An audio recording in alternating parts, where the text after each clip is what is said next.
Fala galera, estamos em mais um episódio do Academia de Campeões e dessa vez a gente está num cenário diferente, que inclusive achei muito bonito. De verdade, mestre. Obrigado, Matheus. Bonitaço isso daqui. A gente tá aqui, cara, na Brasília Jiu-Jitsu com ninguém menos do que o mestre Roberto Godoy. Cara, eu vou falar dos seus títulos, mas eu vou assim, falar por cima, porque só 2 mundiais já tá bom, né? O que tem mais aí? Pan-americano, brasileiro? Fala pra mim, cara.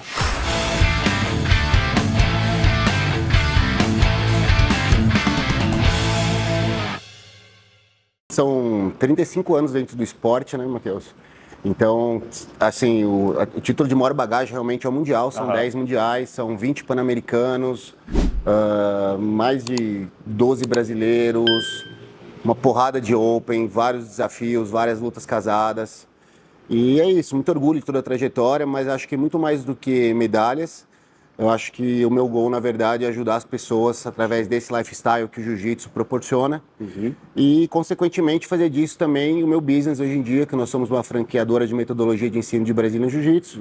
E seja bem-vinda à nossa Casa Branca aqui. Pô, cara, linda, inclusive. Cara, Obrigado. Você tocou num ponto muito legal, tá? Aqui no Academia de Campeões, para você que talvez está assistindo pela primeira vez, a gente não traz somente a história do atleta, né? Do profissional, do atleta. Por quê? É muito fácil a gente olhar hoje para o mestre e falar, caramba, tudo isso e tal, e ele fica bem distante da gente, na verdade, né? Então, o principal ponto aqui do Academia de Campeões é mostrar realmente como na academia você entra para evoluir. É talvez trazer o Roberto lá pequenininho, que nem imaginava que um dia estaria aqui, e entender como que ele chegou aqui de verdade. E aí, mestre, você já falou de um ponto muito importante. Você falou, pô, são 35 anos no esporte. Sim. Eu não sei se você vê muito isso, mas eu vejo bastante na minha realidade com os atletas, que é, cara, eu tô treinando há 2 anos, 1 ano, 6 meses e não melhoro. O que você acha disso aí? Cara, o jiu-jitsu ele é um esporte, assim, eu costumo falar que a faixa mais difícil, na verdade, é o início, é a faixa branca, né?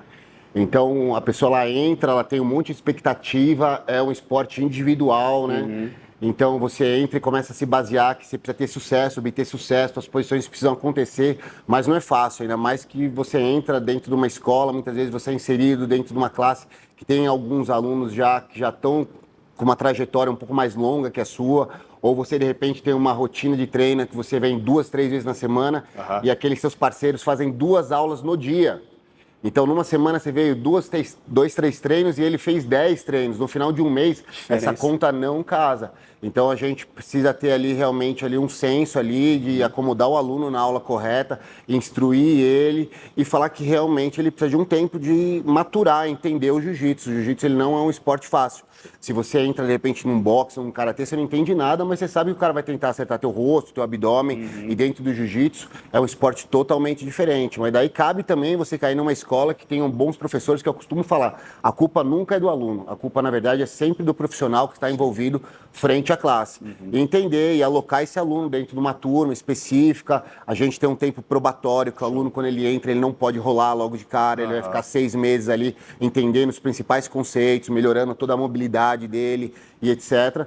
Para tentar que aquilo seja prazeroso para ele, porque senão ele faz 6 meses, ele só se frustra, ele fala, cara, eu vou pro golfe. Porque jiu-jitsu não é para mim, cara, é muito duro, entendeu? Legal. Então a gente tem que conciliar realmente isso para fazer o aluno se sentir motivado, mostrar para ele que ele tem jeito para a história. E de novo, a peça fundamental nisso é a metodologia de ensino e fazer o aluno passar por essa, eu diria, arrebentação para ele ir lá para fora e depois ele começar a falar, puta, cara, eu vejo vantagem em treinar isso, cara, tô me identificando com a modalidade. Legal, show demais. Cara, aqui nós temos um canal para esporte, né? Para atletas, mas também não atletas, pessoas que estão querendo entrar. E o que você falou é muito importante, né? Eu vi uma vez, eu não lembro quem falou isso, na verdade, mas a faixa mais difícil é a branca. Sim. Né? E a faixa preta é nada mais do que um faixa branca que nunca desistiu. Exatamente. Então isso foi muito legal, assim, essa frase logo que você falou já casou bastante, porque existe muito essa comparação no esporte, né, cara? Então, se você olhasse para trás aí, você teria visto aí alguns momentos que você viveu isso, ou sentiu isso. E como a gente está falando um pouquinho da tua história, mas esse lado que talvez ninguém pergunta muito, ou a gente deixa de lado, né? Porque a gente gosta de trazer as glórias e é muito legal isso. Aqui eu tento trazer um pouquinho do que foi difícil para o Roberto, do que foi difícil para o atleta, do que foi difícil para o empresário, para que essa galera que está assistindo entenda, né, cara? Consiga parar, entender, olhar e falar, pô, ele passou por isso também. Ele também viveu isso, né? E olhando nisso, cara, eu acredito que assim, você deve ter tido mestres muito bons, né? Porque para você ter chegado onde ter chego, sozinho não dá. A gente sabe que sempre existe um mestre. Como funciona esse respeito que as lutas têm pelo mestre, né? Porque eu acho isso muito legal, só que, por exemplo, eu venho do mundo da natação. E isso não é muito comum. Então, eu duvido do meu treinador, aí eu falo mal, aí eu quero trocar, eu quero isso. E eu vejo que na luta é muito diferente, né? Existe realmente um respeito muito grande. Cara, como que você pode explicar isso, talvez, pra galera, né, sobre esse respeito e o porquê que isso é tão importante, não só para o jiu-jitsu, para as lutas, mas para os outros esportes também? Bom, eu vou te falar que assim, só difere que a piscina tem água Exato. e aqui é tatame, porque na Concordo verdade 100%. é a mesma coisa, não difere.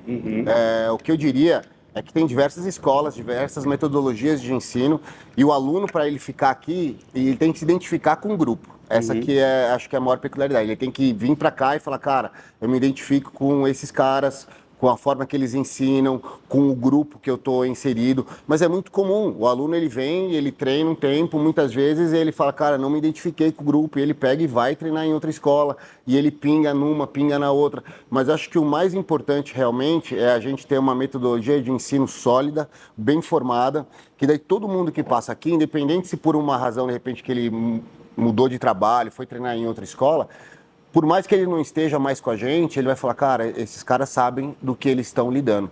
Eu, na verdade, eu tive um professor até a faixa marrom. Depois da faixa marrom, eu fui praticamente um autodidata. Legal. Eu fui aprendendo pela experiência das pessoas que passaram no meu tatame. Então, minha última escola, eu fiquei 21 anos no mesmo ponto. E diversas pessoas, diversos atletas de diversos lugares do mundo, eles passavam e eu tentei sugar ao máximo essa experiência de encostar nesses caras, visto que eu não tinha um professor ali frente me ensinando, me puxando, né? Mas o que me trouxe até aqui, junto com isso, foi minha paixão realmente pelo esporte. Quando eu comecei o jiu-jitsu, eu não tinha essa ambição de viver do jiu-jitsu ou de espalhar o jiu-jitsu para as outras pessoas. Eu entrei realmente porque no meu bairro toda a molecada gostava de sair na mão na rua, brigava. Eu vi essa história.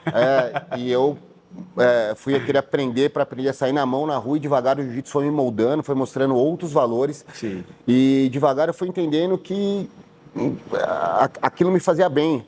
Aquilo lá me ajudava não só a aprender a lutar, mas me ajudava muito mais o meu lado ali de fora do tatame, a ser uma pessoa mais controlada, ajudar as pessoas.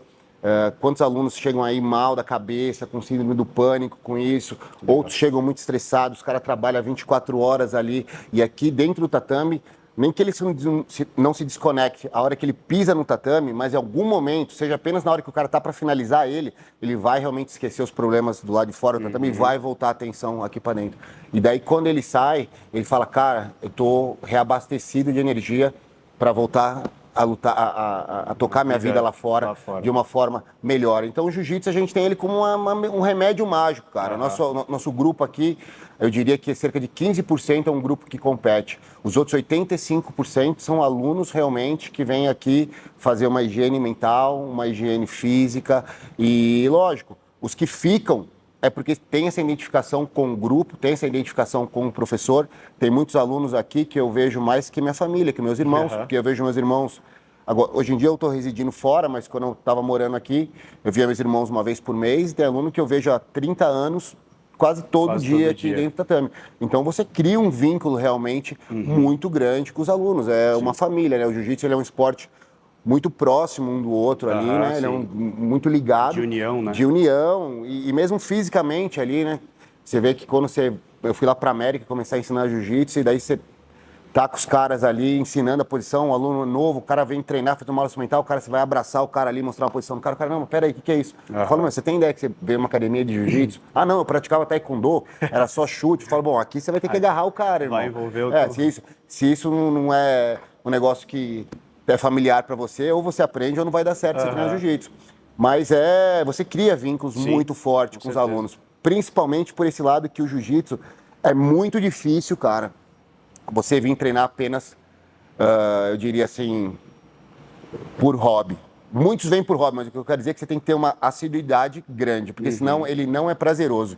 E com isso você acaba, dividindo os seus momentos de alegria com seus alunos, seus momentos não tão felizes, você vai competir com esses caras, você passa desafio com esses caras. Uma família, né? Exatamente. Então você cria vínculos muito fortes. Né? E eu acho que o mais importante, independente disso, se o aluno ficou com você ou se ele não ficou com você, se ele está treinando com outra pessoa, é você ter um trabalho realmente de proporcionar uma experiência ótima para o aluno, porque independente dele não ter se identificado com o grupo, ele vai, lá da frente, ele vai falar, cara, eu já treinei com esses caras sabem do que eles estão falando. Esses caras têm realmente uma world class em Brazilian Jiu-Jitsu, eles têm uma experiência ótima. Eu não pude ficar lá por X motivos, porém, o cara entende que a gente tem um trabalho sério e a gente respeita. E nada mais é do que isso aqui, uma venda de serviço. Ele não está feliz com a gente hoje. Você comprou Levi's hoje, ótimo, amanhã você quer comprar uma outra marca, depois você quer voltar para comprar Levi's, ok. Aqui é a mesma coisa. Então, hoje ele não está satisfeito, amanhã ele quer voltar para cá. É isso. Sim, sim. Uma coisa que você falou que foi importante é que, assim, você passou 21 anos com uma mesma pessoa, com o mesmo treinador. Então, Não, 21 anos na mesma academia. Na minha academia, eu já não tinha professor. Perfeito. Porque, assim, o que a gente vê hoje, o mundo ele tá muito, sei lá, volátil, a gente pode dizer, né? Então, tipo assim, não gostei, passou pelo primeiro perrenguezinho ali, a primeira bronca, o cara já quer sair fora, não sei o quê. Então, assim, eu acredito que você vem de uma outra época, só pra você ter noção, tá? O mestre, ele é 28 anos de faixa preta. Só isso, tá? Só pra você ter noção, eu tenho 30 hoje. Ele tem mais do que eu era nem nascido direito, ele já era faixa preta. Então, eu vejo que os atletas eles estão nesse ciclo muito volátil. Então, primeiro incômodo, sendo que, cara, o esporte ele é incômodo o tempo inteiro, né? Sim. Ele é desconforto, a gente evolui no desconforto. A galera já muda, né? A galera já para, já troca e tudo mais. O que você acha, assim, o quanto você acha que isso atrapalha realmente o atleta, cara, olhando como um mestre hoje? Eu acho que você precisa ser resiliente, essa é a palavra. Eu acho que tudo na vida, não só voltado ao esporte, eu costumo falar, os caras, vou abrir um negócio. Eu falo, ótimo, você tem uma boa ideia? Bota 10 anos de trabalho agora. No mínimo. Né? No mínimo. Pode vir antes, tem gente que tem a alegria de abrir alguma coisa, em 2 anos acontecer, parabéns. Comigo nunca foi assim. O pessoal sempre fala, não, pra você é fácil. Quer dizer, eu não posso reclamar, vou te dar um exemplo. Eu fui para os Estados Unidos sem conhecer uma pessoa na cidade que eu fui, não tinha um amigo, eu fui na cara e na coragem, eu fui para lá com 47 anos de idade, tô completando 3 anos de business lá, tô abrindo minha terceira escola lá, nós estamos com quase 400 alunos, então é um case de sucesso? É um puta case de sucesso. Sim. Você entendeu? Só que não é fácil. Os caras falam, não, é fácil porque você é o Godoy. Não é, cara. Então, assim, se você tiver vontade, realmente, fé, trabalhar, acreditar nos processos, entender que, vai ter percalços, entender que vai ter muitos dias tristes e que isso faz parte ali, você vai acontecer. Você precisa pagar para ver. Não é fácil. O pessoal fala, não, mas é para você. Não, não é. Não pense que é fácil. Sim. Tudo você tem que pagar o preço, você tem que ser resiliente. O pessoal quer muito imediatismo hoje em dia. E dentro do jiu-jitsu, isso é uma parcela mínima. Sim. São muito poucos atletas que eu diria que entram dentro do jiu-jitsu, que esses caras já chegam e vão para alto rendimento e começam a brilhar. Mas você conta na mão. A grande massa, realmente, você precisa ralar, batalhar. Sim. Então, eu durante muitos anos, cara, ralei. O jiu-jitsu ele é um esporte que ele é genuinamente criado no Rio de Janeiro e a gente sofreu um puta de um bairrismo. Quando a gente ia competir no Rio de Janeiro, os caras ficavam pilhando, não, vocês não sabem jiu-jitsu, vocês fazem judô. Né? Muitos anos a gente teve que pleitear para perder esse ranço que o jiu-jitsu de São Paulo era judoca. Quantos caras eu ouvia, cara, falando mal de mim, que meu jiu-jitsu era péssimo. Então, assim, eu acho que o principal, não dê ouvidos às pessoas que querem te botar para baixo. Segundo, faça por onde. Entenda que, degraus, obstáculos sempre vão existir na nossa carreira, né? E acho que a resiliência é o que vai fazer a diferença, realmente. Eu nunca fui um cara que eu fui afortunado, eu não vim de família de berço de ouro. Meu pai só soube me ensinar que as coisas para acontecer, tinha que acordar cedo, trabalhar, ter fé e saber lidar com o processo. Eu acho que é isso. Show. Cara, muito legal isso, porque assim, é o que você falou. Para você é fácil. Mas se a gente para contar todos os teus anos de carreira, tudo que você construiu, porque isso conta também. Não é do nada que vem um nome, não é do nada. Cara, foram anos de carreira, anos de sofrimento que você acabou de falar. As pessoas, talvez até próximas a você, falando que você não era capaz, que você não conseguia, que você era ruim, que você era isso.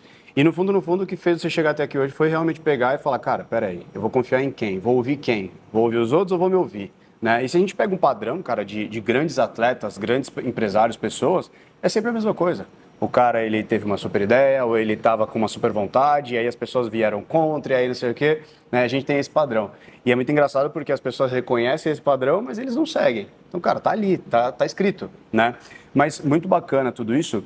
Só que assim, você falou de dificuldades, né? Eu acredito que você deve ter tido lesões pra caramba. Viveu cheio de lesão aí, que eu dei uma estudada e pesquisei, dedo quebrado que não falta, né? Sim. Como que você lidava com esses momentos de lesões? Por que eu te pergunto, mestre? Galera tem lesão e eu recebo muita pergunta assim, cara, tô lesionado, acho que eu vou parar.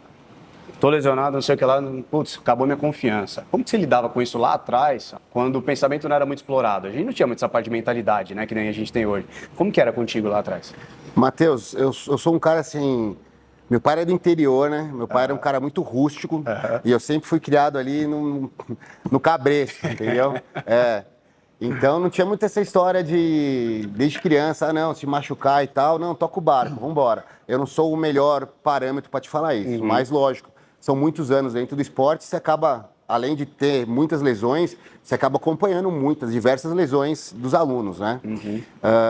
Eu tenho o corpo todo arrebentado, todo arrebentado. Se eu parar para fazer uma ressonância, o cara vai falar, meu, você não luta, você nem anda, fica na cama, algo assim. Tô falando sério, eu fui outro dia lá nos Estados Unidos lá fazer uma medição lá com o cara falou, meu, cuidado. Você tem mais alguns meses de vida. Eu falei, cara, você tá de brincadeira, irmão. Você não sabe o que tá falando. Sabendo o que eu faço, né? Mas exatamente, meu corpo ele é preparado para receber pressão. Show. O que eu digo para os meus alunos, eu falo, cara, se você vai esperar não ter nenhuma dor para treinar jiu-jitsu, cara, procura outro esporte. Você entendeu? Então, eu tenho minhas lesões aqui que elas estão comigo, vão ficar pro resto da vida. Tem minhas lesões temporárias, né? Mas uma coisa que eu prefiro fazer é vir treinar. Lógico, rompi o ombro, rompi um ligamento, uma coisa assim surreal. Sim. Você tem que respeitar isso, faz os processos, né? Vai fazer tua fisioterapia. Mas eu costumo treinar, cara, tô machucado, eu venho e faço um lance um pouquinho mais devagar. Eu evito de tentar fazer uma recuperação passiva demais. Né? Eu tô sempre ali, lógico, fortalecendo o meu corpo, faço uma musculação com frequência para ter... Mas se acontecer a lesão, ela acontecer de uma forma menor. Eu tenho o pessoal que me ajuda com a fisioterapia, né? Eu tento fazer banheira de gelo, eu tento ter, ao mesmo tempo que eu preocupo treinar, eu procuro ter um balanceamento ali de recuperação e etc. Mas o que eu vou te falar é que é muito difícil realmente você falar assim, não, mas daí você vai espantar os alunos. Não é. É verdade. É a verdade. É difícil você realmente ter um treinamento de você falar que você vai fazer 3, 4 aulas por semana de jiu-jitsu, se você gosta de rolar duro, que você não vai, machucar um dedo um dia, no outro dia é a unha, no outro dia machucou um pouco a tua orelha, no outro dia você sente um pouco o teu joelho. E como eu te falei, tem gente que qualquer coisinha, esse cara ele vai parar de treinar e vai ficar em casa. Eu não sou esse tipo de pessoa. Eu prefiro vir, então nem que hoje eu não vou rolar, eu vou fazer só a posição, mas eu faço minhas posições.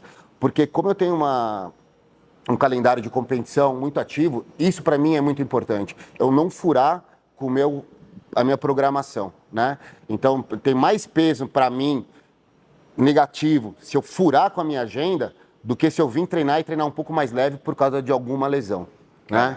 Então, acho que esse que é o principal. Que legal. Você falou algumas coisas muito legais, assim, pra mim, porque eu era muito assim também. Então, quando eu tinha uma lesão, lesionei meu pé, meu joelho, que era muito do lado que eu praticava.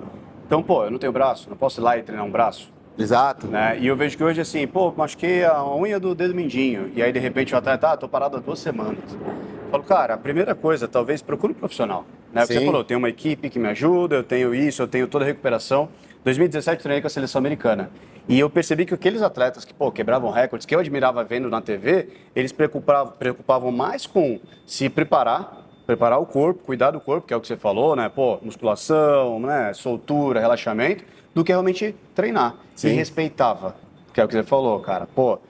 Eu venho, mas eu faço um pouco mais leve, um pouco mais tranquilo, um pouco mais calmo, mas eu não deixo de vir porque isso é muito importante. Sim. Né? Então, você começa a conectar mais uma vez com os grandes atletas, com as grandes pessoas, que é muito simples, cara. O cara não fura os treinos dele mesmo lesionado. Então ele vem, ele faz adaptações, ele faz as coisas do jeito certo e ainda está competindo. Sim. E ativamente, bem pra caramba, né?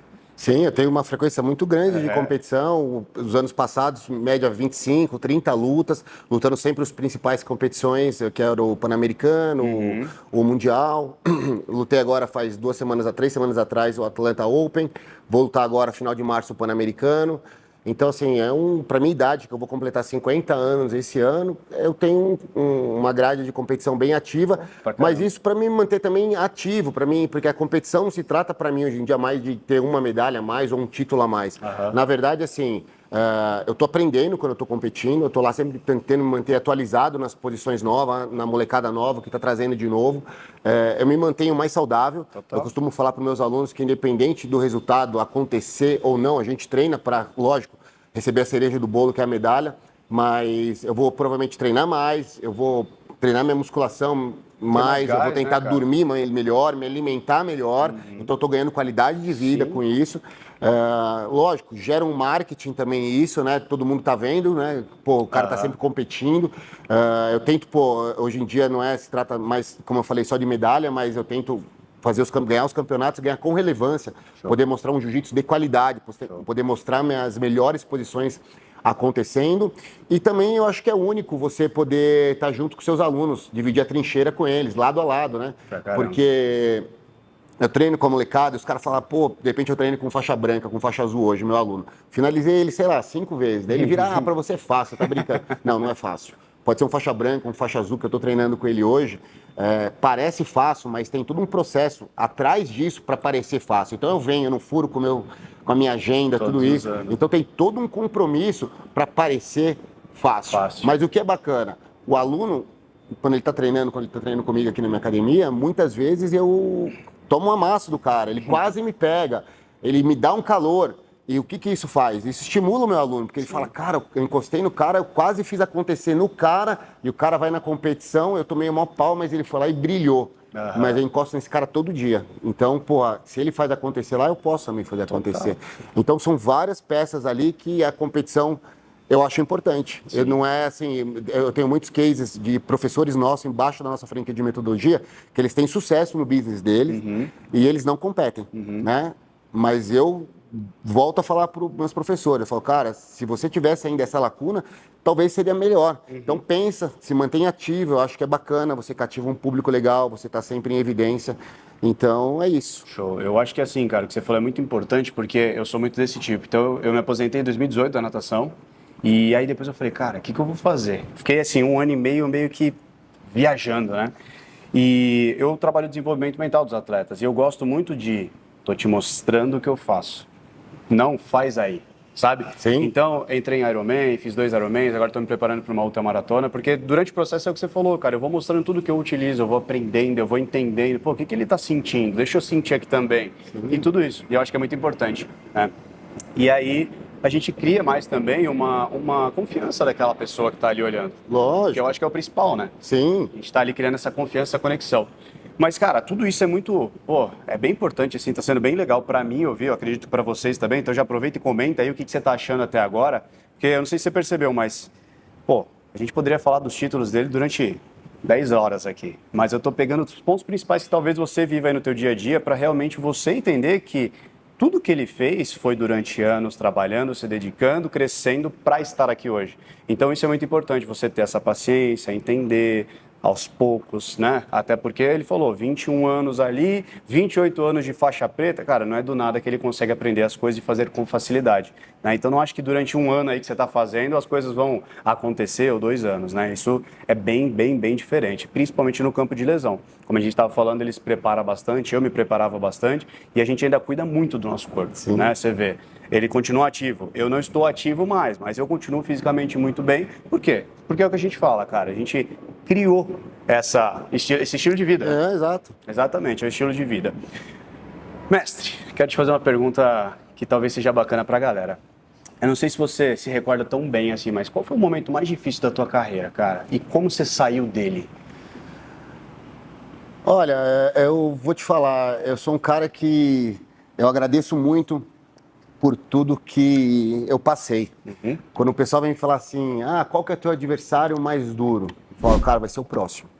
Né? Então, eu não posso citar. Tem vários caras que ajudaram a eu me melhorar, a minha performance, mas é sempre o próximo, porque eu tenho muito essa história de me manter ativo. Né? Se eu te falar o momento mais duro da minha carreira, eu não tenho. Para mim foram sempre. Eu sou um cara muito bem resolvido com todas as minhas derrotas. Show. Com meus aprendizados, eu digo, né? Não classificaria como derrotas, mas as lições que a vida me deu. E acho que o mais importante foi isso, eu saber tirar proveito dessas lições que eu aprendi. A minha primeira academia eu abri no fundo da casa da minha mãe em 1992, eu ainda era faixa roxa. Eu já tinha competido em alguns campeonatos, eu já tinha uma turminha no bairro que me seguia das ruas, né? E quando eu abri essa academia, no primeiro dia que eu abri, era um espaço muito pequeno, tinha 30 alunos. tinha espaço para 15 do lado de dentro e ficava o outro round 15 do lado de fora esperando. E eles iam revezando. Então, desde o primeiro dia que eu abri, a minha primeira escola ainda de faixa roxa, eu já tive um êxito, eu nunca tive assim, um problema para conseguir angariar aluno. Eu sempre fui uma pessoa que, desde menino, desde novo, através do jiu-jitsu, através da arte marcial, eu consegui exercer uma relevância. E às vezes até com homens, um grupo de pessoas mais velhas do que eu mesmo. E os caras ficavam ao redor de mim. Então eu sempre tive essa liderança de uma forma muito natural. Sim. Aconteceu para mim. Então assim, eu não tenho nada que eu possa relatar, porque teve algum momento que foi o momento mais duro. Eu poderia falar, de repente, a minha ida para os Estados Unidos, depois eu com 47 anos, indo para um estado que eu não conhecia ninguém. Eu cheguei lá sem saber como funcionava o comércio, como alugava, como que ia ser isso. Eu fico lembrando das coisas que eu parava nos pontos ali, que estava com uma plaquinha para alugar, ficava querendo contar os carros, como eu fazia aqui, né? Quantos carros passam aqui na frente, sendo que na América é totalmente diferente.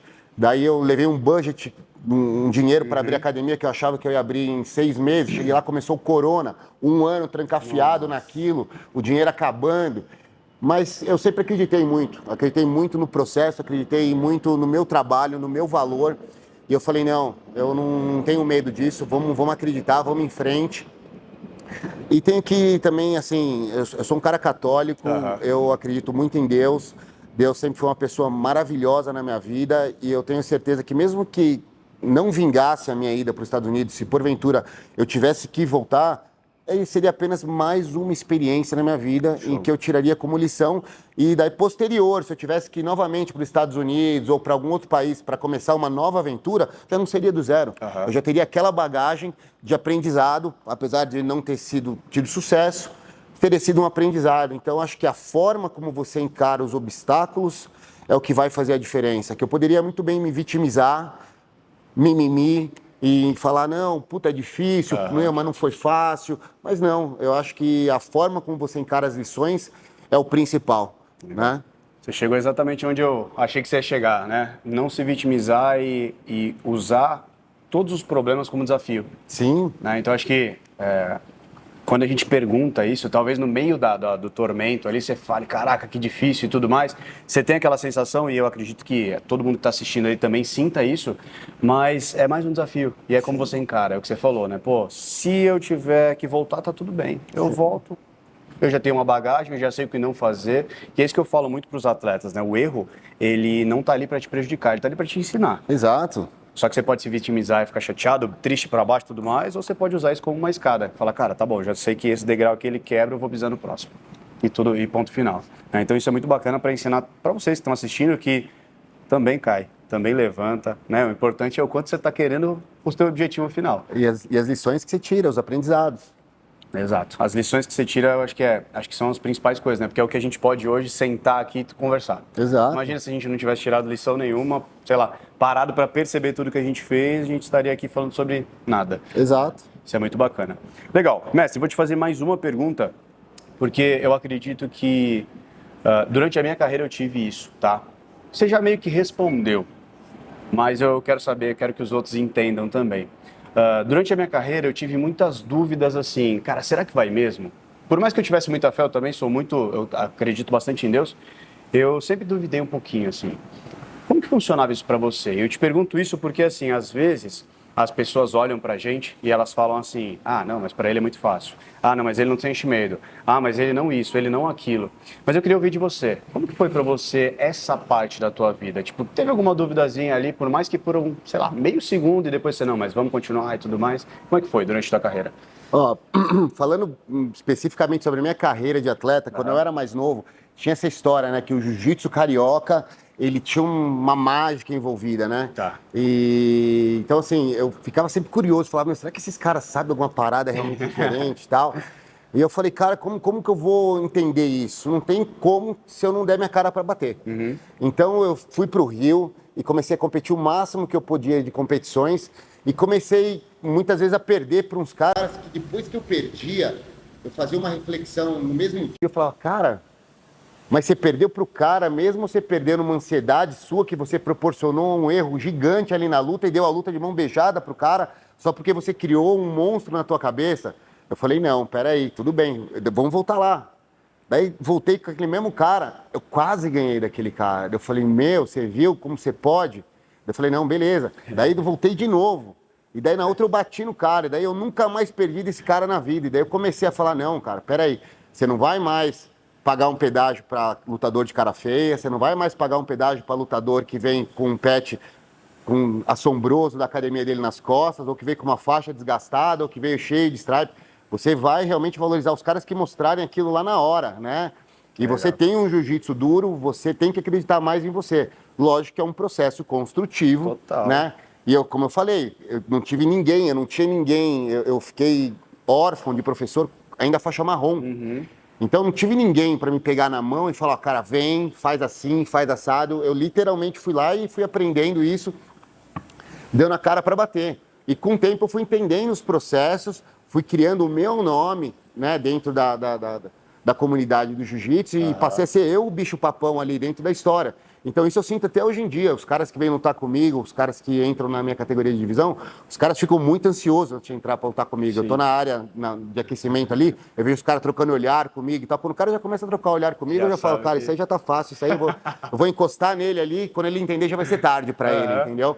Mas você vai, né, você vai adquirindo isso, então você vai aprendendo a construir isso, e isso também se deve às dificuldades que o jiu-jitsu te faz passar lá dentro do tatame. O jiu-jitsu tem que aprender a lutar sob pressão, os caras vão te esmagar, vai ter muitos dias ruins, e daí você entende que depois do dia ruim vem o dia bom, que não é dias bons para todo mundo, não são dias ruins. Né? Exatamente. É muita estratégia. E isso também eu posso falar dentro do nosso business. Eu nunca, sei lá, a G13 a gente fundou em 2013.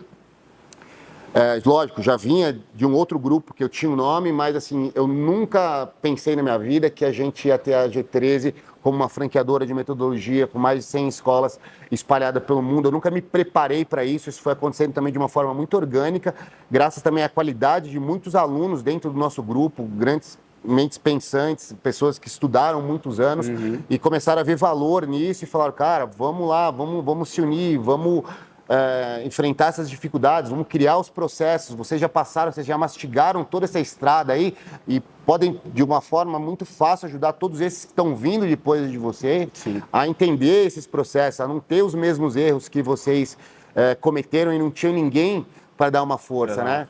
Então, pô, tem atleta aqui, cara, que o cara era duríssimo, o cara treinava comigo, cara, o cara endurecia, o cara me batia várias vezes e chegava no dia da competição, o cara não virava. Daí, porra, eu vinha treinar, eu tomava coca, eu comia coxinha, tinha era bem mais desregrado que esse cara. Esse cara, ele era completamente regrado. O cara era até bonito, irmão. O cara era até, eu juro, o cara era até galã. O cara parecia o Clark Kent. Você falava, irmão, esse cara não tem como não virar. Porque o cara, ele era disciplinado, o cara era flexível, forte, gomado. Meu, você falava, o cara é o Clark Kent, esse cara vai virar. Só chegava no dia da competição, ele fazia assim, ó, plum. E eu vinha ali naquele banho-maria com a coca, com a coxinha, pá, careca desde jovem, entendeu? E, pô, chegava no dia da competição e fazia assim, ó, né? E daí, depois, lá na frente, entender os processos, eu vi a importância de pegar vários caras que eram caras duros aqui, mas que não rendiam na academia. Eu falava, irmão, vem cá, no dia da competição, você vai ver como eu vou fazer, irmão. Primeira coisa, você vê como eu fico focado, você vai ver como o meu aquecimento, eu não fico aquecendo no meio dos caras, eu vou lá, faço o meu aquecimento, eu comigo mesmo. Qual aquecimento é? Eu já sei que tenho que criar o mesmo sentimento que se eu tivesse já feito 3 ou 4 rolas na minha academia para não queimar o pulmão. Eu vou chegar lá quente, focado e tal. Meu, e eu vi isso transformar caras. Caras que, porra, que eram duros na academia, que chegavam na competição, aquela atmosfera da competição era, de repente, grande, que ele criava na cabeça dele, o cara não rendia. E com o tempo eu mostrei pro cara, falei, irmão, faz assim, o cara começar a ter sucesso. Daí você fala, meu, faz uma diferença, entendeu? Faz muito, cara. Faz muito. Você falou algumas coisas que eu me identifiquei, assim, bastante, que foi, pô, eu passei por várias coisas, né? Passei por ali momentos e, pô, como que eu perdi pra esse cara? E você se questionou, né? E muitas vezes a gente se vitimiza, que é diferente de se questionar. Pra vocês entenderem, vitimizar é tipo, pô, perdi, meu Deus, não sei o quê. O dele não, cara, foi, pô, por que eu perdi pra esse cara? O porquê veio na frente, né? E ele foi querer entender, então ele foi pra mais uma e enfrentou. Na maioria das vezes a galera hoje em dia perde uma vez, quer desistir. Sim. Né? E, pô, se a gente parar pra analisar, tomei um pau, por quê? Deixa eu entender. Treinou mais, provavelmente, pum, de novo, peraí, tô mais perto, na terceira toma. E aí você aprendeu, né? A gente fala isso, parece que foi 3 lutas, mas foi um grande processo. Não. Né? Foi um grande processo. Não, esses caras, muitos desses caras ali, eu fiquei ali nesse processo 3, 5 anos. Olha aí, cara. Você entendeu? E alguns caras, porra, eu perdi, sei lá, 1 ou 2 vezes pro cara. Esse cara não competiu mais, eu não lutei com ele, eu continuei competindo. Esse cara voltou a competir 5 anos depois, irmão. Quando eu encostei nesse cara, o cara falou, irmão, o que aconteceu? Eu falei, cara, nada. Eu não mudei nada, eu continuei fazendo o meu mesmo processo. Então, foi um processo de maturação natural. Sua também, sim, mas assim, você fala assim, mas o que você fez? Você teve alguma coisa gritante que você virou a chave? Eu continuei. Eu continuei, entendeu? Legal. E daí o cara põe a mão em você e fala, meu, mas você voou. Você fala, irmão, porra. Isso é constância, né? Exatamente. Que legal, cara. Constância. E aí você vê, tipo, isso que você aprendeu lá atrás, hoje, né, nesse meio tempo, você começou a ensinar. Porque, cara, vem cá, faz isso daqui, dá uma olhada ali, que hoje é realmente o trabalho que a gente precisa. Cara, a internet, ela é infinita de oportunidades pra gente aprender, né? Quanto que custa um negócio desse aqui? O quanto eu não gostaria de ter? Sim. Eu digo que hoje o que eu faço, eu gostaria muito de ter um Matheus lá atrás, porque, cara, eu teria com certeza chegado a lugares muito mais longes. Sem via de dúvida, mas esse é o nosso papel, servir de rampa para que nossos alunos, né, decolem. Pra caramba. Muito mais que a gente. Exato. E, tudo isso se conecta muito com, provavelmente, vocês estão assistindo, porque é sempre o mesmo padrão. A gente está aqui com o mestre, uma super oportunidade, ele está falando basicamente tudo que grandes atletas fizeram, grandes empresários fizeram. Acreditar, passar por cima de todos os BOs, se questionar, não desistir, fazer, ir atrás, ser constante, enfim, até chegar hoje. Exato. E hoje, né, mestre, você chegou a falar, você tem um império, vamos dizer assim, de academias, né? São mais de 100 unidades, você falou? São mais de 100 unidades, são 85 aqui fora. São 13 nos Estados Unidos, são 2 na Oceania, a gente já teve algumas frentes em Portugal, mas não vingou e agora tem um outro pessoal indo para lá. E a G13 cresce, hoje em dia a gente tem realmente uma estrutura muito bem montada para assessorar, colocar esse pessoal embaixo de um guarda-chuva ali de facilities, que visa realmente esse pessoal que está vindo agora não cometer os erros que a gente cometeu lá atrás. Né? Então, o jiu-jitsu lá atrás ele não era um produto vendável, você não via criança, você não via mulher, você não via o pessoal da melhor idade se inserindo para treinar. E se você fazer uma avaliação no mercado de artes marciais, é a arte marcial que mais cresce vertiginosamente no mundo. Né? Lá na América, assim, ela é considerada como, não é nenhuma arte marcial, eles falam que é um remédio milagroso. Porque aqui no Brasil a gente ainda tem, por cultura, a gente é muito mais um povo amigável, né? Tem um contato, a gente se cumprimenta beijando no rosto. E lá na América isso não existe. Então os caras são um clima muito mais frio, tem muito menos, é uma amizade mais gelada. Então o jiu-jitsu ele quebra muito paradigmas, né? Ele deixa as pessoas ali mais, eu diria, amigáveis umas com as outras. Então o jiu-jitsu ele é um super produto. A G13 não ficou atrás disso, a gente foi crescendo.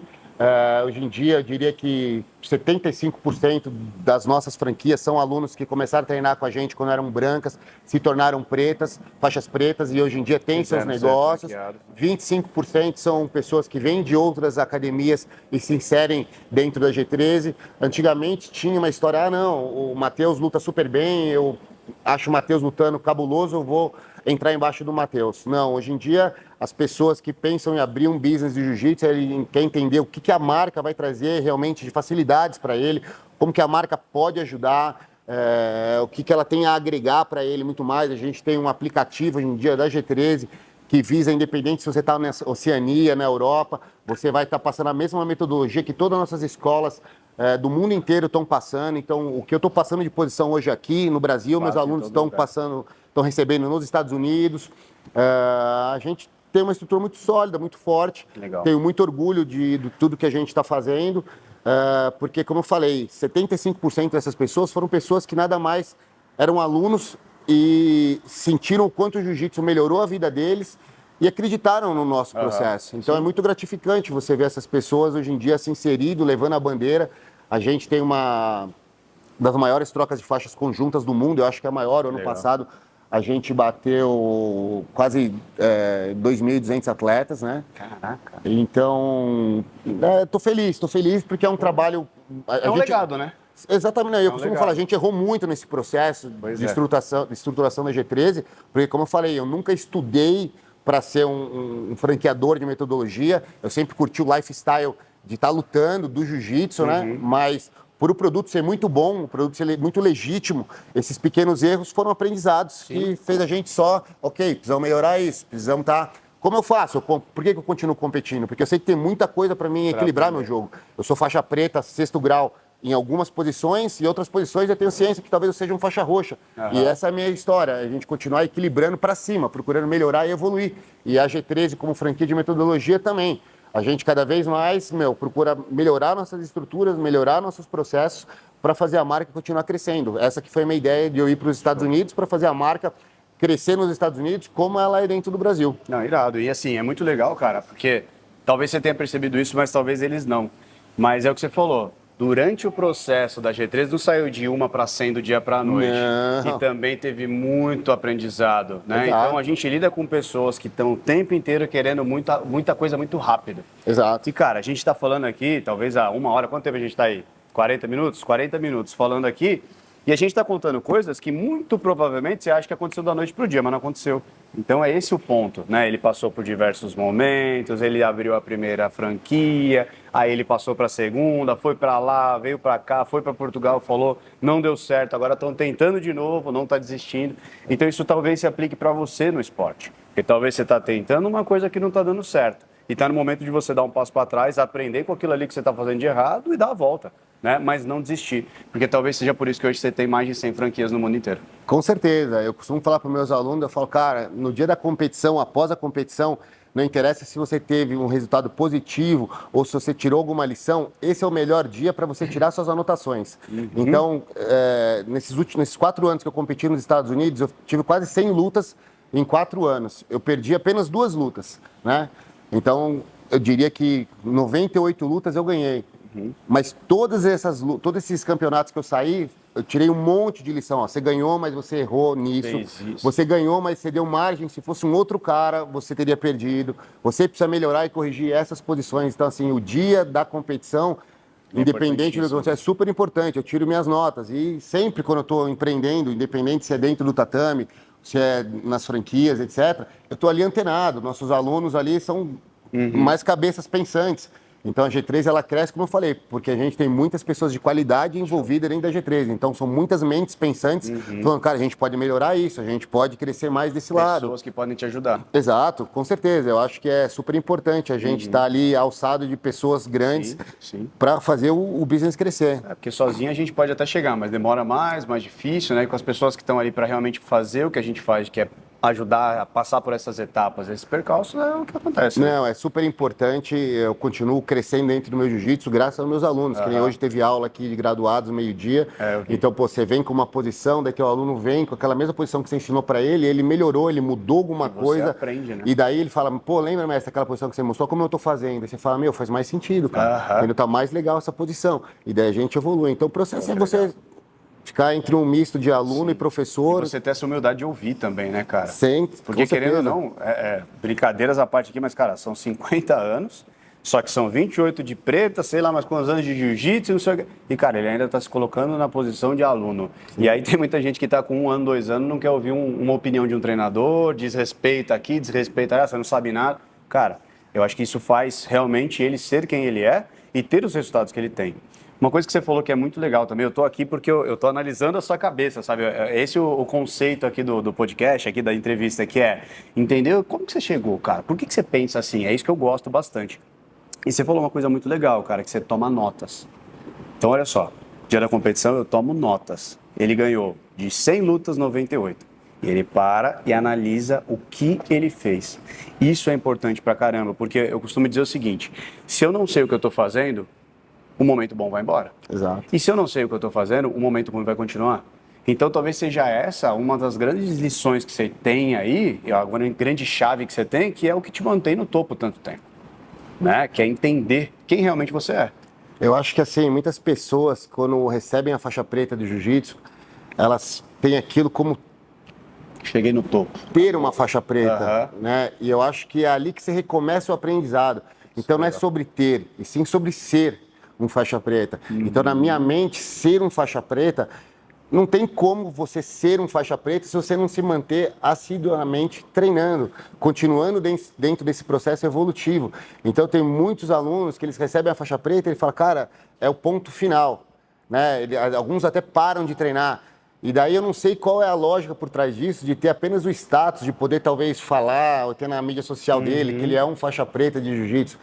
Cara, não é o sentido. Eu acho que as benefícios que tem realmente é através da prática rotineira da modalidade. Aquilo que vai fazer você entender que você não é o rei da cocada, que você não é o único do mundo, que tem muito cara duro, que você pode continuar melhorando, que você vai envelhecer uma pessoa provavelmente melhor, mais saudável, se você continuar se mantendo ativo. Então eu friso muito isso para os meus alunos. Falo, cara, não é sobre ter, é sobre ser. Tem cara que chegou ontem na faixa preta e fica achando que está correndo a barriga, que não precisa mais treinar.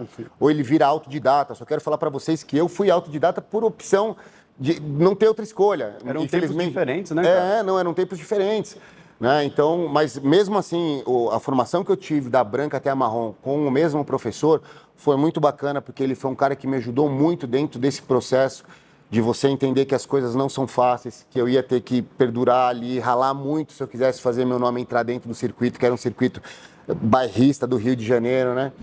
Então, é isso. E aprender, outra coisa é lidar com as frustrações. Então, como eu falei, nunca nada para mim, desde o começo, foi fácil. Talvez esse foi um ponto muito determinante e, lógico, a resiliência junto a isso. Então, hoje em dia, lá na América, uma aula que eu dou, que eu amo dar, é das crianças de 3 a 7 anos de idade, né? Onde tem uma turma enorme, né? E acho que a principal ferramenta é fazer as crianças aprenderem a se frustrar, né? Então, as mães, lá na América, o espaço que eu tenho do tatame, ele tem que ser quase equivalente ao espaço que os pais aguardam. Os pais têm uma presença muito grande na aula. E vem o pai, a mãe, o cachorro, a avó, o filhinho, todo mundo. Eles ficam ali cobrando alto rendimento das crianças de 3, 4, 5 anos. Eles ficam assim em cima. É legal ver essa cultura deles. Mas a coisa que eu mais fico em cima dessas crianças e falando com os pais é que os filhos precisam aprender através, dentro daquelas brincadeiras, dentro dos jogos lúdicos que a gente faz, que eles precisam aprender a se frustrar. E é essa que é a dificuldade. Você vê que as crianças, ela perde, ela quer sair correndo do tatame, ela grita, ela não aceita que ela perdeu, não, a bola não encostou em mim, não, ele não me derrubou. E o nosso papel é esse, falar, não, beleza, você realmente perdeu, a gente viu, se aconteceu. Você tem duas formas, você vai voltar pro jogo e vai entender que você perdeu, ou você vai ficar aqui no teu cantinho, no corner, e não vai participar mais da brincadeira até você entender. Então, devagar a criança vai entendendo, ela vai entendendo que é isso, altos e baixos. A vida é assim, não é só coisas boas, não é só coisas tristes, e ela oscila. Mas eu acho que é o principal, a gente aprender com as frustrações e tirar lições e ser resiliente. Falar, cara, beleza, caiu hoje, você melhora amanhã e depois de amanhã e assim vai. Não, com certeza. Essa talvez seja uma das maiores lições, né? Tipo, você aprender a lidar com a frustração. Isso que você falou é muito legal, cara, porque assim, hoje a gente vê que o mundo ele não lida com frustrações, né? Então, na primeira queda, já quer desistir, já fica para baixo e lidar com as frustrações é talvez uma das coisas mais importantes, cara. Talvez é o que faz o atleta ser um grande atleta. Eu só cheguei aí, aonde eu tô hoje em dia, por conta disso, que se eu fosse me ater ao início da minha carreira, desde quando eu comecei a competir, eu sempre tive um tino para competir, né? Mas nunca foi fácil, nunca foi fácil. Eu sempre tive dentro desse ranço dos cariocas. Então, assim, era tudo muito, muito mais fácil para mim desistir. Ou muito mais fácil nessa época, talvez, que eu fiquei sem meu professor, eu ter me inserido embaixo de um grande time e que não me faltou oportunidades e convites de outros grandes times, falando, Godoy, eu sei que você tem uma galera lá e tal, vem pro meu time. Então, teria sido muito mais fácil para mim se eu tivesse pedido arrego e me inserido embaixo da asa de outros caras. Mas não, eu falei, cara, você quer saber? Vamos para cima. Vamos para cima, vamos acreditar no processo, vamos ver e vamos bater cabeça com esses caras. E devagar, fomos, e como você falou, um processo de que, minha primeira escola foi em 92. Então é isso, acreditar nos processos, legal, ter fé. Mestre, vou ser sincero que eu não sei vocês, mas eu tô aprendendo pra caramba, eu adoro conversar. Obrigado. Eu gosto muito de analisar. E, cara, pra mim tá aqui com você, que, é 2 vezes campeão mundial, tem... 10. Ah, é verdade, é 10? É 10. Olha eu vacilando. Não, tem problema. 10 vezes campeão. Tô indo pra tomar um rola aqui, já. Mas 10 vezes campeão mundial, cara, você tem centenas de academia pelo mundo e você tá aqui dispondo do teu tempo pra ensinar pra gente. Isso é muito legal e obrigado pela tua humildade. Imagina. Eu vou te fazer uma última pergunta. Vamos lá. Vou até falar, posso falar Robertinho, pequenininho? Legal. Se a gente pegasse o Robertinho, lá pequenininho, tá? Ele nem imaginaria o que ele teria lá na frente. Sim. E talvez hoje a gente tenha vários Robertinhos ali assistindo, várias Robertinhas. O que você daria de conselho para aquele menininho que estava lá, talvez querendo entrar no mundo de jiu-jitsu, talvez nem sabendo muito bem o que está acontecendo? O que você daria de conselho, não só para o esporte, mas para a vida do Roberto? Bom, eu falaria primeiro, precisa ser legal, tá? Então, você precisa ir para um ambiente que você sinta que é divertido e que é prazeroso. Então, eu falo para os meus alunos, pessoal depois de velho, isso não é Robertinho, o pessoal já mais velho, quando eles falam para mim assim, pô, eu quero competir e tal. Daí o cara vai chegando perto da competição, o cara começa a mandar mensagem para mim, professor, eu não tô conseguindo dormir aqui, tá difícil. Eu falo, irmão, mas espera aí, isso aí é para ser prazeroso ou é para ser um prédio, uma obrigação nas suas costas? Porque você treina por hobby, você não vive do jiu-jitsu, você é pai de família. Então, assim, por trás disso aqui tem que ser legal. Sim. Né? Então, eu diria para todo mundo que está começando no jiu-jitsu, não se cobre demais. Não espere um resultado imediatista. Ache uma escola bacana, com um grupo que tenha realmente uma metodologia de ensino. Se familiarize com o lugar e vai se divertir. Eu acho que é a primeira regra básica. Quando eu era esse Robertinho, eu entrei realmente para aprender a me defender. Era muito legal, eu ia amarradão. Era numa época que não tinha mídia, não tinha internet. Eu assisti os filmes do Bruce Lee, entendeu? É verdade, eu assisti os filmes do Bruce Lee, meus irmãos mais velhos, um praticava judô, outro praticava karatê, também foram 2 exemplos para mim. Que legal. Né?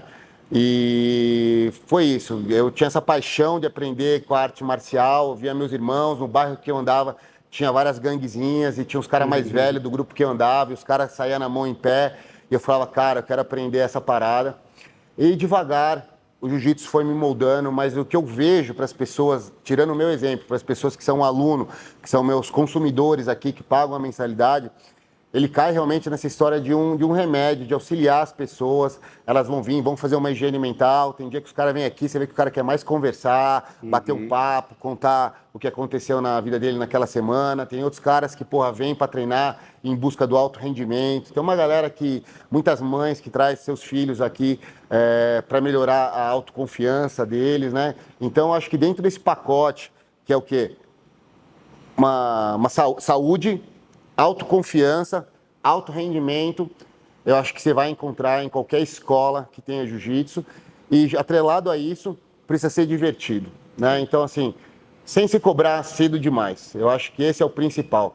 Tem que ir para se divertir e ser um ambiente agradável. Daí depois vai vendo. Vai ganhando corpo por si só. Algumas pessoas treinam por um tempo, daí se encontram em outro esporte, outras pessoas viram addict, né? Viram aficionados pela arte marcial, os caras, o cara começa sempre com aquela conversa, não, eu vim para treinar 2 vezes por semana, não quero muito compromisso, passa um ano, o cara vindo todo dia, já comprando protetor de orelha, porque a mulher tá reclamando que tá machucando as orelhas, o cara já, eu quero competir e tal, e você vê que muda, pô, quanto cara, e o mais engraçado é que, assim, você vê que algumas pessoas chegam aqui na academia, ele não é uma criança, ele não é um Robertinho, ele é um pai de família, né, já mais velho, mas você vê que ele entra, assim, ele começa a te cumprimentar quando ele tá vindo na academia a primeira vez. É um ambiente meio inóspito pro cara, o cara chega aqui, um monte de cara grande, tatuado, careca com as orelhas, você vê que o cara começa a fazer cumprimentar lá do estacionamento, lá 100 metros, o cara começa a fazer assim, ó, pra entrar na academia.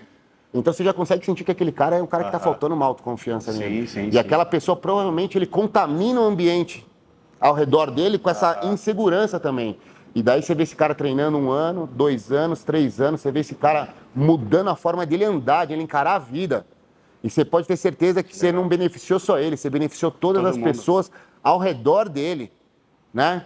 Então, sou suspeito para falar do jiu-jitsu, mas o esporte em si, qualquer esporte, quando engajado ali, se a pessoa procurar treinar um pouco mais a sério, ela vai cair só em grandes virtudes, só te vai melhorar como pessoa. Sim. Você não vai querer saber de ganhar de ninguém que não seja um outro atleta do seu nível, não vai existir covardia, você vai, melhorar teus valores morais.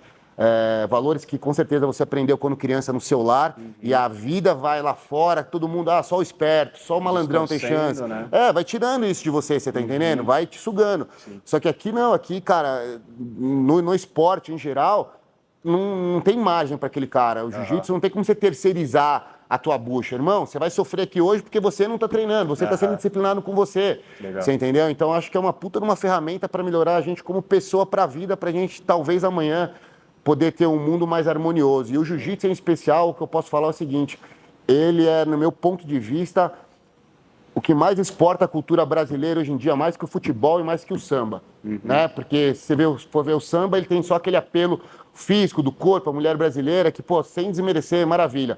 O futebol, cabuloso e tal, mas o jiu-jitsu, cara, ele é tido lá fora, você vê nos Emirados Árabes. Meu, é um universo de faixa preta contratado. Na América, é um universo de brasileiro mudando a vida deles e mudando a vida dos americanos através do jiu-jitsu. Então, é uma ferramenta ímpar que só cresce e, cara, só melhora as pessoas e o mundo. Que legal, cara. Pô, obrigado mesmo, de coração, pelo seu tempo, por essa aula, tá? Não sei se vocês pegaram aí, mas eu aprendi muita coisa. Acho que você cumpriu o papel mais do que a gente esperava dentro aqui do Academia de Campeões, que é exatamente isso, você trazer os momentos não só das glórias, sim, mas mostrar também que você passou dificuldade, você aprende, você viveu, você fez, você foi atrás e tudo mais, que é o que a gente busca ensinar aqui dentro. Então, se você curtiu, já escreve aí, deixa o seu comentário, sei lá, parabenizar toda a história desse mestre aqui, mas não esquece, tá? Se inscreve, vai nas redes sociais aqui, também tem as redes do mestre aqui para você acompanhar ele, todo o trabalho dele, as academias, tudo. Fechou? E a gente se espera no próximo episódio aqui do Academia de Campeões. Mestre, obrigado mais uma vez. Eu que agradeço, obrigado. Até a próxima. Valeu.